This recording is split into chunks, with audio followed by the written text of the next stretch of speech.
Hello students, अज की video के विच आपां गल करांगे आइल्स वोकैबलरी। ये जिहड़ी वोकैबलरी है तुसीं राइटिंग टास्क दे विच यूज़ कर सकते हो, both writing task 1 and writing task 2। कुछ वर्ड्स इदां दे हुंदे आ जिहड़े तुसीं सिर्फ टास्क 2 दे विच यूज़ करने, कुछ टास्क 1 दे विच। बट अज आपां डिस्कस करांगे जिहड़े वर्ड्स कॉमनली टास्क 2 दे विच भी यूज़ होंदे और टास्क 1 दे विच भी यूज़ होंदे आ। और स्टूडेंट्स नूं उन्हां दे सिनोनिमस नहीं पता हुंदे कि मैं उस वर्ड नूं किद्दां डिफरेंट तरीके नाल लिख सकदा है जां इहदा अल्टरनेटिव की आ। First word is creative. Creative word जिहड़ा हुंदा है राइटिंग टास्क 2 दे विच बहुत यूज़ हुंदा है। आइडियाज़ नूं लैके हो गया, टैक्नोलॉजी दे नाल रिलेटेड हो गया, मैडिकल साइंस दे नाल हो गया रिलेटेड, ठीक है। तो यह की है क्रिएटिव, आप की कह सकते किसी भी चीज़ नूं कोई नवी इन्वेंशन करनी आ, नवी इनोवेशन करनी आ ਜਾਂ कोई चीज़ नवी बनानी आ, उनकी जगह पर आप कह सकते हैं क्रिएटिव आइडियाज़ हो गए। तो वो जगह पर तुसीं किहड़े वर्ड्स लिख सकते हैं? इनोवेटिव।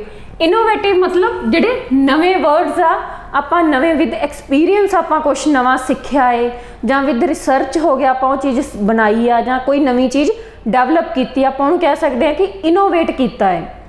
जिस तरह आपां कह सकते हैं कि मैडिकल साइंस दे विच इनोवेटिव आइडियाज़ बहुत यूज़ होंदे आ। with time advancement in medical sciences, these are the innovative ideas. For example आप कह सकते हैं कि थर्मोमीटर की है, पहला मरकरी वाले होंदे सी, उस तो बाद डिजिटल आ गए और बीपिंग वाले, हुण उस तो बाद आप देखते हैं कि इलैक्ट्रॉनिक आ गए, डिजिटल आ गए, जो कि आपां नूं ह्यूमन बॉडी दे नाल टच करन दी भी जरूरत नहीं पैंदी। वो कि एक इनोवेटिव आइडिया है, नवा आइडिया है। कंस्ट्रक्टिव, ये चीज़ भी की है क्रिएटिव दे नाल ही जगह तुसी यूज़ कर सकते हैं, मतलब कि कोई चीज़ नवी बनानी आ, क्रिएट करनी आ। कंस्ट्रक्टिव और प्रोडक्टिव, प्रोडक्ट आपां नूं पता ही आ कि किसी चीज़ का एंड रिजल्ट जो निकलदा उस चीज़ नूं आपां कह सकते हैं कि यह चीज़ क्रिएटिव आ, यह प्रोडक्ट आ, तो आपां कह सकते हैं कि प्रोडक्टिव, प्रोडक्ट्स वो चीज़ का एंड रिजल्ट आ। सो क्रिएटिव की जगह इनोवेटिव, कंस्ट्रक्टिव, प्रोडक्टिव, ये वर्ड्स तुसी यूज़ कर सकते हो। तुसी एक पैराग्राफ दे विच 3 बारी वर्ड क्रिएटिव यूज़ करते हो तो कि रैपीटेशन हो जाती है, जिहड़ी रेंज ऑफ वोकैबलरी आ वो कि उहदे विच तुसी यूज़ नहीं कर पाउंदे। तो वो क्रिएटिव वर्ड की जगह एक जगह तुसी वर्ड क्रिएटिव यूज़ कर लिया, सैकेंड जगह इनोवेटिव यूज़ कर लिया, थर्ड टाइम कंस्ट्रक्टिव हो गया, प्रोडक्टिव हो गया। तुसी एक चीज़ ने 4 टाइप्स के नाल जां 4 तरीकों के नाल डिस्क्राइब करता तो वह चीज़ की आ इफेक्टिव लगती है और इस चीज़ नाल कि तुहाडा जिहड़ा बैंड स्कोर आ वो इंप्रूव हुंदा है। Next thing is people. People word ये बहुत कॉमनली यूज़ होंदा राइटिंग टास्क 2 दे विच। जिस तरह आप कह सकते हैं कि मोस्ट कॉमनली यूज जिहड़ा वर्ड आ पीपल, इहदे विच आप कह सकते हैं, जिस तरह आप कह सकते हैं एग्री डिसएग्री वाला आ जाता है, एडवांटेजेस डिसएडवांटेजेस आ जाता। Many people agree to this point, it has many advantages and people believe that. तो पीपल वर्ड के तुसी स्पीकिंग दे विच भी बहुत यूज़ करते हो, राइटिंग टास्क 2 दे विच तां सब तो वध कॉमन जिहड़ा वर्ड आ ये यूज़ हुंदा। तो उहदी जगह ते तुसी फोक, ठीक है, प्यूपिल, पॉपूलेशन, यह वर्ड की तुसी यूज़ कर सकते हो। पीपल की जगह तुसी ये 3 वर्ड होर यूज़ कर सकते हैं, उस चीज़ का सिनोनिमस है। Next word is problem. Problem for example तुहानूं टास्क 2 मिलिया ओबेसिटी, ओबेसिटी ते आ गया। Now it is people in developing country suffering from obesity, ठीक है, उनके रीजन आ गए, कॉज आ गए। तो उस जगह पर जो तुसी प्रॉब्लम की गल करते हैं। सैकेंड थिंग जिस तरह आप कह सकते हैं pollution causes so many health related problems, उन्होंने आप किस तरह विच measure you use to control pollution. तो उनके विच की है जो तो जिथे प्रॉब्लम की गल आ गई, प्रॉब्लम इशू कोई भी हो सकता, जिस तरह ओबेसिटी, पॉपूलेशन, इंक्रीज्ड पॉपूलेशन, ठीक है, नैक्सट पोल्यूशन, और आप कह सकते unemployment.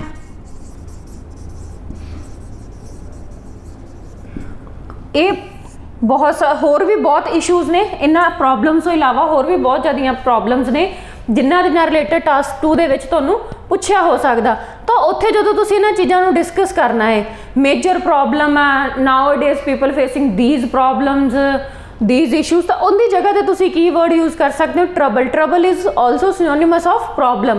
Next thing, issue, like increasing population is a major issue, increasing unemployment is major issue, or major obstacle is also a problem. So problem ਦੇ synonymous trouble, issue, obstacle. Next thing is ਇਹਨਾਂ problems ਦੇ ਜਦੋਂ ਆਪਾਂ solution ਦੇਣੇ ਆ,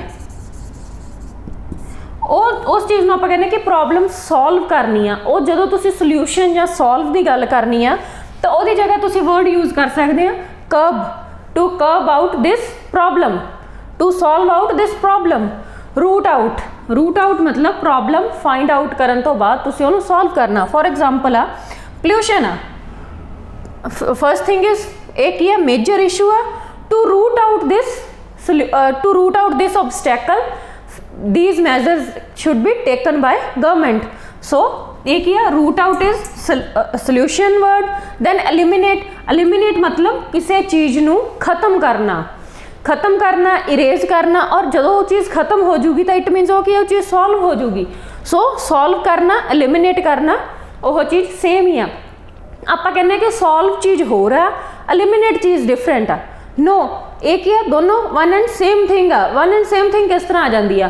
for example कि obesity आ, किसी भी परसन नू ओबेसिटी आ, उनका वेट ज़्यादा है, ठीक है, उस चीज़ को कितना सॉल्व करूँगा, ਉਹਦਾ ਜਦੋਂ वेट कंट्रोल च हो जाऊगा तो एक ही ਉਹਦੀ प्रॉब्लम सॉल्व होगी. प्रॉब्लम सॉल्व होगी तो ਉਹਦਾ ਜਿਹੜਾ वेट आ वो रिड्यूस हो गया, तो ਉਹਦੀ ਜਿਹੜੀ प्रॉब्लम आ एलिमिनेट होगी. सो वर्ड एलिमिनेट और solve can be used for same thing. Next word eradicate same वही चीज़ कि किसी चीज़ को सॉल्व करके ख़त्म करना, eradicate. Next word is benefit बहुत कॉमन यूज्ड आ, मोस्टली कि 30%, 40% और समटाइम 50% भी आप कह सकते हैं कि यह वर्ड आप राइटिंग टास्क 2 दे विच यूज़ करते ही करते हैं. हर चीज़ के जो आप एडवांटेजिस डिसएडवांटेजिस करते हैं, या ओपीनियन ऐसे लिखते हैं, या एग्री डिसएग्री करते हैं, तो उत्थे आप बेनिफिट्स की गल करते ही करते हैं. सो बेनिफिट्स वर्ड्स नूं आपां किस तरह सिनोनिमस कर सकते हैं. बेनिफिट्स की जगह advantages and benefit same. Next is profit की है जो आपको किसी चीज़ तो कोई बेनिफिट हो गया. Next is gain and merits. D ਇਹਦਾ ऑपोजिट हो गया demerit, gain the opposite loss, profit का भी लॉस, एडवांटेजिस द डिसएडवांटेजिस हो गया. सो यह की है कॉमनली यूज्ड वर्ड आ, creative, people, problem solve, benefit. Next word is juvenile word की है, यूवेनाइल डेलिक्वेंसी की गल आती है, ਜਾਂ ਆਪਾਂ ਕਹਿ ਸਕਦੇ कि क्राइम की गल आती है. ਜੁਵੇਨਾइल वर्ड कित्थे यूज होंदा, ਇਹ ਕੀ ਆ ਜਿਹੜੇ अंडर 18 ईयर्स आती है, अंडर 18 ईयर्स जिथे गल होंदी आ ਜੁਵੇਨਾइल वर्ड उत्थे यूज होंदे आ. ਉਹਦੇ ਲਈ ਤੁਸੀਂ ਕਹਿ ਸਕਦੇ ਹੋ माइनर. ਜਿਹੜੇ अडल्ट्स आ गए, अडल्ट्स की आ अबव 18 ईयर्स आ गए, तो अडल्ट्स तो जी नीचे वाली कैटेगरी है वो minor. Juvenile is below 18 years, so minor word is also used for person under 18 year. So juvenile की जगह तुसी वर्ड यूज कर सकते हो माइनर, यंगस्टर, अडोलोसेंट. अडोलोसेंट तो नैक्सट स्टेज आती है अडल्ट, ठीक है. सो अडोलोसेंट, यंगस्टर और माइनर एक ही सिनोनिमस वर्ड आ जुवेनाइल के. जिथे जुवेनाइल की गल होगी या यंगस्टर्स की गल होंदी है या अडोलोसेंट्स की गल होंदी है, उत्थे तुसी ये चारों वर्ड्स यूज कर सकते हो as a vocabulary. Next is crime तो ऐसे बहुत आते हैं now days. Crime is increasing, ठीक है, या आप कह सकते हैं कि रॉबरी नाल रिलेटेड हो गया, और होर भी बहुत सारे जोड़े इशूज़ आ वो क्राइम च आते हैं. तो उन्होंने तुसीं की कह सकते हो anti social activity. Anti social activity मतलब एंटी मतलब ऑपोजिट, सोशल मतलब सोसाइटी, एक्टिविटी कोई भी काम हो गया. सो ਜਿਹੜੇ ਕੰਮ सोसाइटी के ऑपोजिट आ, एंटी सोशल आ, वो चीज़ क्राइम आ. उनके विच थैफ्ट आ गया, रॉबरी आ गया, ठीक है, पिक पॉकेटिंग आ गया, और आप कह सकते हैं कि अब्यूसिंग आ गया, मर्डर आ गया, रेप आ गया. ये ਜਿਹੜੇ सारे की आ एंटी सोशल एक्टिविटीज़ आ, ਜਿਹੜੇ की आ सोसाइटी ਦੀਆਂ नॉर्म्स ਦੇ ਜਾਂ रूल एंड रेगूलेशन के ऑपोजिट आ. जो चीज़ां सोसाइटी ਦੇ ਵਿੱਚ ਅਸੈਪਟੇਬਲ नहीं हैगियां तो वह की आ जिन्हों लॉ के अंडर जोड़े की पनिशेबल आ, तो ਤਾਂ ਉਹਨਾਂ ਚੀਜ਼ਾਂ ਨੂੰ ਆਪਾਂ ਕਹਿ ਦਿੰਦੇ ਆ ਕ੍ਰਾਈਮ। ਤਾਂ ਉਹਦਾ ਸਿਨੋਨਿਮਸ ਕੀ ਆ, ਐਂਟੀ ਸੋਸ਼ਲ ਐਕਟੀਵਿਟੀ ਔਰ ਆਫੈਂਸ। ਕ੍ਰਾਈਮ वर्ड ਦੇ स्टूडेंट्स ਕਹਿੰਦੇ कि ਅਸੀਂ ਕ੍ਰਾਈਮ ਦੀ ਜਗ੍ਹਾ ਕੀ ਲਿਖੀਏ, ਕ੍ਰਾਈਮ ਤਾਂ ਕ੍ਰਾਈਮ ਹੀ ਹੁੰਦਾ ਹੈ, ਜਾਂ ਰੋਬਰੀ ਹੋ ਗਿਆ ਜਾਂ ਕੁਛ ਵੀ ਆ, ਤਾਂ ਉਹਨਾਂ ਚੀਜ਼ਾਂ ਨੂੰ ਤੁਸੀਂ ਐਂਟੀ ਸੋਸ਼ਲ ਐਕਟੀਵਿਟੀ ਵੀ ਲਿਖ ਸਕਦੇ ਹੋ। ਆਫੈਂਸ ਵੀ ਆ, robbery is a serious offence, ਠੀਕ ਹੈ। Murder is a serious offence, ਕੀ ਹੈ ਇਹ, ਸੀਰੀਅਸ ਕ੍ਰਾਈਮ ਆ। ਜਿੱਥੇ ਕ੍ਰਾਈਮ ਲਿਖਣਾ ਉੱਥੇ ਤੁਸੀਂ ਆਫੈਂਸ ਲਿਖ ਦਿਓ। Like rape is an anti social activity. So ਇਹ ਚੀਜ਼ ਆ ਇਹਨਾਂ ਦੇ ਸਿਨੋਨਿਮਸ। ਨੈਕਸਟ ਇਜ਼ ਮਾਈਂਡ, ਜਿੱਥੇ ਆਪਾਂ ਓਪੀਨੀਅਨ ਦੀ ਗੱਲ ਕਰਦੇ ਹਾਂ, ਜਿੱਥੇ ਆਪਾਂ ਕਹਿੰਦੇ ਇਨ ਮਾਈ ਮਾइंड, ਇਨ ਮਾਈ ਮਾइंड, ਤਾਂ ਉੱਥੇ ਕੀ ਆ, ਥॉट। ਕਿਉਂਕਿ ਮਾइंड ਦੇ ਵਿੱਚ ਤੁਸੀਂ ਕੁਝ ਸੋਚਿਆ, ਕੋਈ ਵਿਚਾਰ ਆ, ਉਹ ਚੀਜ਼ ਆ ਗਈ thought. Opinion, sense, notion, in my notion, this statement is right, in my notion, in my sense, in my opinion, in my thought, in my mind। ਤਾਂ ਇਹ ਚੀਜ਼ਾਂ ਤੁਸੀਂ ਇਹ ਵਰਡ ਯੂਜ਼ ਕਰ ਸਕਦੇ। Next is abroad. ਇਹ ਚੀਜ਼ ਕਿੱਥੇ ਹੈ, ਜਦੋਂ ਆਪਾਂ ਕਹਿੰਦੇ ਆ ਸਟੂਡੈਂਟਸ ਨਾਲ ਰਿਲੇਟਡ ਹੋ ਗਿਆ, ਇੰਟਰਨੈਸ਼ਨਲ ਸਟੱਡੀ ਦੀ ਗੱਲ ਆ ਗਈ ਕਿ ਜਿਹੜੇ ਸਟੂਡੈਂਟ ਆ ਇੰਟਰਨੈਸ਼ਨਲ ਸਟੱਡੀ ਲਈ ਦੂਸਰੀਆਂ ਕੰਟਰੀਜ਼ ਦੇ ਵਿੱਚ ਮੂਵ ਕਰਦੇ ਆ। Nowadays trend of international education is increasing, ਠੀਕ ਹੈ। ਉਹਦੀ ਜਗ੍ਹਾ ਤੁਸੀਂ ਕੀ, ਅਬਰੋਡ ਦੀ ਜਗ੍ਹਾ ਤੁਸੀਂ ਕੀ, ਓਵਰਸੀਜ਼। ਅਗਰ ਕਿਸੇ ਪਰਟੀਕੂਲਰ ਕੰਟਰੀ ਦੀ ਗੱਲ ਕੀਤੀ ਹੈ ਤਾਂ ਕੰਟਰੀ ਦਾ ਨਾਮ ਲਿਖਣਾ। ਅਗਰ ਉਹਨਾਂ ਨੇ ਅਬਰੋਡ ਦੀ ਕੋਈ ਗੱਲ ਕੀਤੀ ਹੈ ਤਾਂ ਤੁਸੀਂ ਓਵਰਸੀਜ਼ ਲਿਖ ਸਕਦੇ ਹੋ, ਫੋਰਨ ਕੰਟਰੀਜ਼ ਲਿਖ ਸਕਦੇ ਹੋ, ਜਿੱਥੇ ਇੱਕ ਜਾਂ ਦੋ ਤੋਂ ਵੱਧ ਕੰਟਰੀਜ਼ ਦੀ ਗੱਲ ਕੀਤੀ ਆ, ਜਾਂ ਉਹਨਾਂ ਨੇ ਓਵਰਆਲ ਹੀ ਕਹਿਤਾ ਕਿ ਅਬਰੋਡ ਦੇ ਵਿੱਚ ਸਟੂਡੈਂਟਸ ਮੂਵ ਕਰ ਰਹੇ ਆ, ਤਾਂ ਉੱਥੇ ਤੁਸੀਂ ਵਰਡ ਫੋਰਨ ਕੰਟਰੀਜ਼ ਯੂਜ਼ ਕਰ ਸਕਦੇ ਹੋ, ਓਵਰਸੀਜ਼ ਯੂਜ਼ ਕਰ ਸਕਦੇ ਹੋ। Next last thing is suitable. Suitable ਕੀ ਆ, ਜਦੋਂ ਕਿ ਆਪਾਂ ਕਹਿ ਸਕਦੇ ਹਾਂ ਕਿ ਇਹ ਚੀਜ਼ ਇਹਦੇ ਲਈ ਪ੍ਰੋਪਰਲੀ ਯੂਜ਼ਡ ਆ। ਇਹ ਆਪਾਂ ਕਹਿ ਸਕਦੇ ਆਈਡੀਆ ਕਹਿ ਲਓ, ਜਾਂ ਕੋਈ ਸੋਲਿਊਸ਼ਨ ਕਹਿ ਲਓ, ਜਾਂ ਕੁਛ ਵੀ ਇਹ ਕੀ ਆ, ਇਨਫੋਰਮੇਸ਼ਨ ਆ, ਇਹ ਬਿਲਕੁਲ ਰੈਲੇਵੈਂਟ ਆ। ਤਾਂ ਸੁਟੇਬਲ ਦੀ ਜਗ੍ਹਾ ਵਰਡ ਰੈਲੇਵੈਂਟ, ਕਿਉਂਕਿ ਉਸ ਚੀਜ਼ ਦੇ ਨਾਲ ਮੈਚ ਕਰਦੀ ਆ। ਰੈਲੇਵੈਂਟ, ਪ੍ਰੋਪਰ, ਇਹ ਕੀ ਆ, ਲਾਈਕ ਆਪਾਂ ਕਹਿ ਸਕਦੇ ਹਾਂ cycling is a proper measure for treating obesity. Cycling ਕਰੋਗੇ ਤਾਂ ਓਬੇਸਿਟੀ ਕੀ ਆ ਤੁਹਾਡੀ, ਰਿਡਿਊਸ ਹੋਊਗੀ, ਜਿਹੜਾ weight ਆ। ਫॉर ਸੈਕਿੰਡ ਥਿੰਗ ਆਪਾਂ ਇਹ ਕਹਿ ਸਕਦੇ ਹਾਂ ਕਿ टू ट्रीट कैंसर, ठीक है। और air pollution is a major cause, so to purify air they use mask, ठीक है। And less production of smoke is an appropriate solution for treating lung cancer.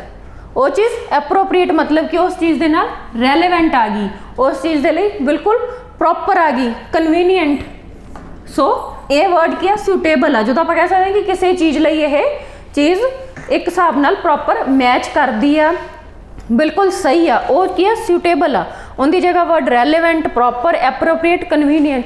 ਸੋ ਅੱਜ ਆਪਾਂ 10 ਵਰਡਸ ਡਿਸਕਸ ਕੀਤੇ ਆ ਜਿਹੜੇ ਕਿ ਮੋਸਟਲੀ ਰਾਈਟਿੰਗ ਟਾਸਕ 2 ਦੇ ਵਿੱਚ ਯੂਜ਼ ਹੁੰਦੇ ਆ, ਔਰ ਉਹਨਾਂ ਨੂੰ ਤੁਸੀਂ ਕਿਸ ਤਰ੍ਹਾਂ ਆਪਣੀ ਜਿਹੜੀ ਵੋਕੈਬਲਰੀ ਆ ਰਾਈਟਿੰਗ ਟਾਸਕ 2 ਦੀ ਤੁਸੀਂ ਇੰਪਰੂਵ ਕਰਕੇ ਬੈਂਡ ਸਕੋਰ ਇੰਪਰੂਵ ਕਰ ਸਕਦੇ ਹੋ। ਅੱਜ ਦੀ ਵੀਡੀਓ ਦੇ ਵਿੱਚ ਆਪਾਂ ਇੰਨਾ ट्राई किया कि तुसी इन्हां वर्ड्स नूं यूज़ करो, इन्हां वर्ड्स दे नाल रिलेटेड जिहड़े राइटिंग टास्क 2 आ तुसी घरे सॉल्व करके देखो, और तुसी अपनी जिहड़ी राइटिंग आ उहदे नाल इंप्रूव कर सकते हो।